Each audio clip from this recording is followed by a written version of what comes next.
Hey guys, this is Anime Ball Z here, and today we're going to be doing the third part to What If Deku Was a Hellhound. I just wanted to say sorry if I sound really tired. I have been recording this kinda late because I kinda lost my microphone, so I did make the images beforehand so I didn't just end up wasting time. Everything's okay, hopefully the video will be uploaded hopefully around the same time that I normally upload, although I am recording a little later than usual. That's what I really wanted to say in the intro, so without further ado, let's get into the video. Slick talker since a jet. Winter time, all the time, ooh, yeah. Look at the way that I move, swag. Disrespectful and I'm rude, okay. I had cocaine in the school. Deku gets an overwhelming amount of offers, being the top child out of everyone else. Deku is elated from this and is very happy that he is well on his way to becoming a great pro hero. When they are told to choose their hero names, Deku just calls himself Taiku. All Might is very excited to see that Deku has got many interns. Even though All Might was very scared of Gran Torino, I think he will still advise Deku to choose Gran Torino because Gran Torino taught Deku control and regulation of One For All. Because of this, I think he will also give him control of his Hellhound powers, a somewhat level of control. When Deku meets Gran Torino, he shows that he is much less patient and nice, due to his Hellhound side's emotions blending into his. Deku says, "Look, I'm not Toshinori, I'm a hero intern." Gran Torino says, "Oh, the 9th, let's see how well you can handle One For All. Fight me." Deku says, "I don't think we should do this in here, I don't just use One For All." Gran Torino asks who he is again, then Deku says, "I've obviously got the wrong person." Deku sighs and walks towards the door. Everything after this goes particularly the same, with him realising that Gran Torino has like two sides and Gran Torino is actually the right person he's looking for. Deku puts on his costume and sees he has put a little difference in the costume. The main colour is now black or grey. Deku taps into the Hellhound power barely, where he physically transforms but he has no fire on his body. This is the amount of power Deku can withstand and control before it starts getting out of control. Deku still has a good 70% of the strength from using the full Hellhound power though. Deku has insane reflexes, way more than every other enhanced trait that he possesses. When Gran Torino is about to hit Deku from behind, Deku moves to the side and tries to grab Gran Torino's leg, but he misses. Deku looks around and tries to track Gran Torino. Deku blocks the second attack and the third. Deku looks around, then ducks under the fourth attack. He uses all of the strength in his leg to push his body up right to Gran Torino. He concentrates One For All to his arm and lands a perfect hit on Gran Torino, as well as releasing a gush of fire, but nothing caught alight. Gran Torino did have a cushioned landing because he still landed on his feet, then he drops down to the floor. He says, you are lucky for your enhanced reflexes and physical traits. You require control of One For All. You think of One For All of it being very special. Deku looks down and starts to think about what he was trying to say.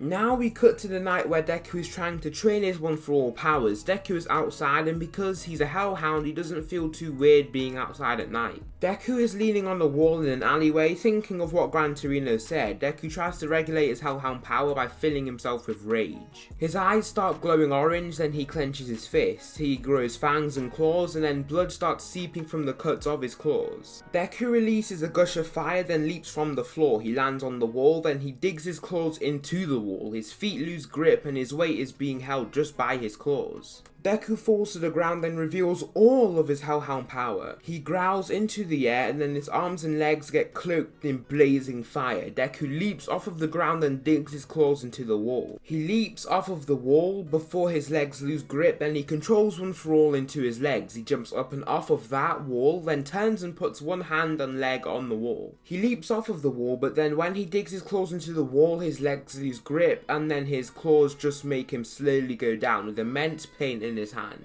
He just about pulls his legs up and gains good grip on the wall. He pulls his claws out instinctively, but this is the crucial mistake. Deku's fire disappears and he goes flying down to the floor and starts thinking. He tries to get up the wall this time, but instead only using One For All. He leaps off of the ground and maneuvers to land with his body pointing away from the building. Deku uses One For All fast and leaps far up the wall. He gets a little confident and he pushes up the wall, then jumps off of the wall and flips so he still faces away from the wall. He controls One For All as fast as he can, then leaps super high. He is like one arm away from reaching the top, then he goes tumbling tumbling down. He slams into the floor, but the bag's cushion is full, and he also heals from the damage in about 30 seconds. The next day, Deku realizes what Gran Torino was talking about, and to regulate the One For All, Deku closes his eyes and One For All grows around his entire body. Deku completely controls One For All, and then he sees that this feels very similar to controlling his Hellhound powers. The mock battle starts and Deku shows how much he's developed from the USJ. He looks around and can track him much easier. Deku blocks the first hit, but then he gets hit by the next attack and the one after that. Deku isn't going to play around now and reveals the most little amount of his Hellhound powers. He gains glowing orange eyes, fangs and claws, but that's pretty much it. He blocks the first shot with ease and misses his own shot. He tracks Gran Torino as he jumps across the building, then when he comes back to him, Deku ducks under. After this, he suddenly jumps up with immense force and lands a devastating hit on Gran Torino. Gran Torino slams into the roof but doesn't take that much damage because he's a really strong hero. Gran Torino is pretty happy of his skill.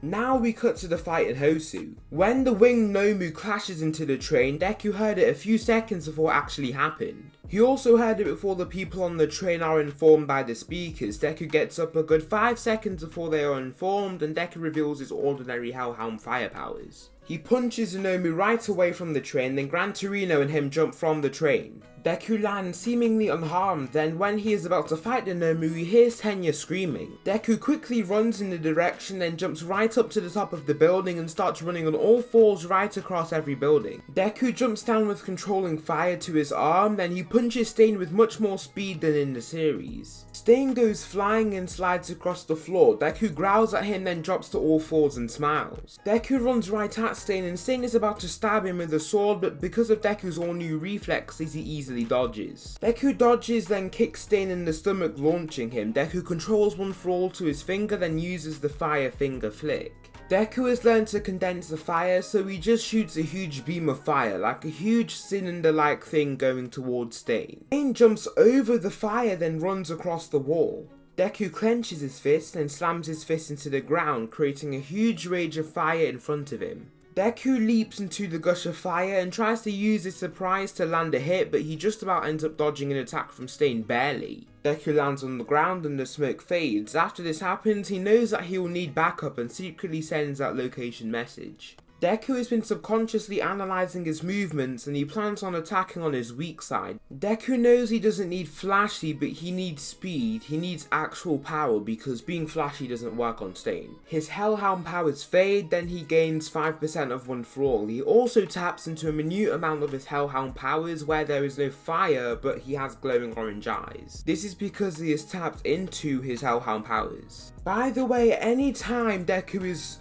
going into his Hellhound powers, his eyes will go glowing orange. It's just what happens. From this, he is faster and more stealthy instead of just brute strength and speed. Deku zooms right at Stain and lands one hard punch in the chest. Stain goes a few steps back, but nothing special. Deku quickly launches himself away, but Stain throws a dagger at him. Because of his reflexes again, he catches the dagger but by the blade and he bleeds. He then sees Stain zooming at him for some peculiar reason to him. Deku grabs the dagger by the handle then dives down onto Stain. Stain is just way too experienced with knives and swords, so he just disarms the knife and licks his dagger. Deku is quickly frozen but is followed by a huge gush of fire and ice. Deku smiles and Todoroki appears and says the same thing about him making a very brief message. Because of Deku's Hellhound side, he doesn't take this lightly because of his newfound arrogance. Todoroki is having a match with Stain and he isn't really winning at all, and he's just depending on his quirk. To put it into clearer terms, he's not really attacking Stain, he can't, he's just defending from Stain with his quirk. Deku starts getting mad that he is out of the fight, then he suddenly sees that everyone is gone, but he still hears muffled audio of the battle. This fire dog just looks at Deku and says, "We'll need more of my power." After he says this, the dog disappears and he starts hearing the sound more and more accurately until it's as crisp as real life. He opens his eyes and moves his index finger. His eyes glow orange, then he breaks free. Deku explodes with a full fire cloak and now he looks like more of a dog. He gains more facial hair on his arms and longer fangs and claws. Deku now has a full fire cloak and he is immensely strong. Deku can't talk in his form and he is basically in a rage. He growls extremely loud and the ground rumbles from the pressure of his growl. Deku goes down to all fours and zooms away right to Stain in a flash. Deku punches him and a gush of fire is released and Stain goes flying.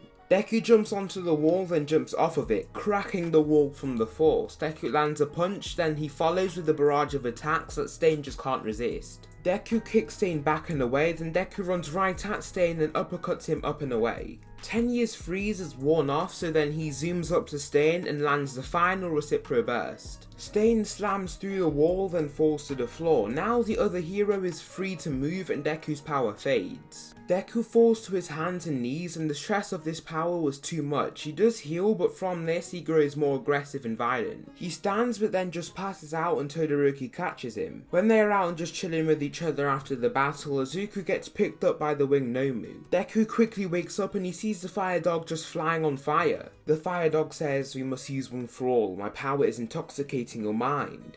Deku opens his eyes, then he uses 5% of one for all. He slams his fist into the Nomu's back, but nothing happens. Deku gets saved by Stain as usual, and Deku slams into the floor. Stain still makes that same intimidating speech, but Deku doesn't really care about it because of his intoxicated mind and body. Deku has seen that he has gained more violent and anger related urges, and when he feels this it makes him feel like he's a villain, so he makes sure to gain more control of one for all so he can freely use more of the Hellhound power. So that will conclude the third part of what if Deku was a Hellhound. If you liked this video then please like and comment on something that you liked about the video or something that I should improve on for the next part. If you really like this what if then you can subscribe and put on post notifications to be told when the next parts of these what ifs will be made with great accuracy. Thanks so much for watching and I'll see you in the next video.